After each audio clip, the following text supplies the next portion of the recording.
Berarti yang ikut merayakan Maulid Nabi bukan berarti dia paling mencintai Nabi.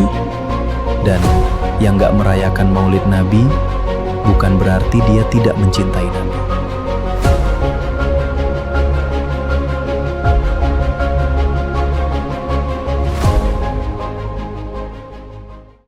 Apa benar Maulid Nabi itu bid'ah? Bisa jadi, karena itu hal yang baru.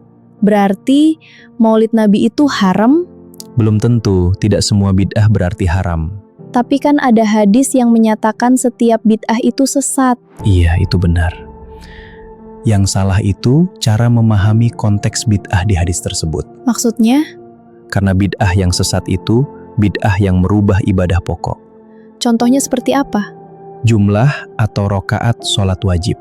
Seperti merubah sholat subuh jadi 4 rokaat. Iya, atau puasa setiap hari selama sebulan di luar Ramadan. Itu baru bid'ah yang sesat. Karena kalau semua bid'ah kita sesatkan, justru itu yang bahaya. Iya juga sih. Sebelum lanjut diskusi, yuk di-subscribe dulu channel ini biar nggak ketinggalan video berikutnya. Terima kasih. Sekarang kan memang banyak hal yang baru. Yang tidak ada di zaman Nabi dan para sahabat. Seperti orang yang azan menggunakan mikrofon. Atau membaca Quran dari HP. Berarti Maulid Nabi bukan bid'ah yang diharamkan ya? Belum tentu juga. Maksudnya? Tergantung gimana cara kita merayakan maulid itu. Kalau diisi dengan sholawat, sedekah, dan ceramah. Itu baik dan dianjurkan. Dan yang haram itu. Kalau diisi ritual atau perbuatan yang melanggar syariat Islam. Seperti tarian wanita yang tidak menutup aurat. Dan bercampurnya pria dan wanita yang bukan mahram. Berarti maulid bukan hal yang baru. Kalau isinya sholawat, ceramah, dan ajang silaturahmi. Yang benar, karena sholawat dan ceramah sudah ada pada zaman Nabi. Cuma beda cara mengemasnya. Selama maulid itu tidak melanggar syariat. Maka maulid itu tidak bisa dibilang bid'ah. Lalu bagaimana ulama yang bilang maulid itu bid'ah? Itu sah-sah aja karena itu pendapat bukan akidah. Karena ada ulama lain yang membolehkan maulid ya? Benar, ini bagian dari khilafiyah. Berarti orang yang tidak ikut maulid itu salah?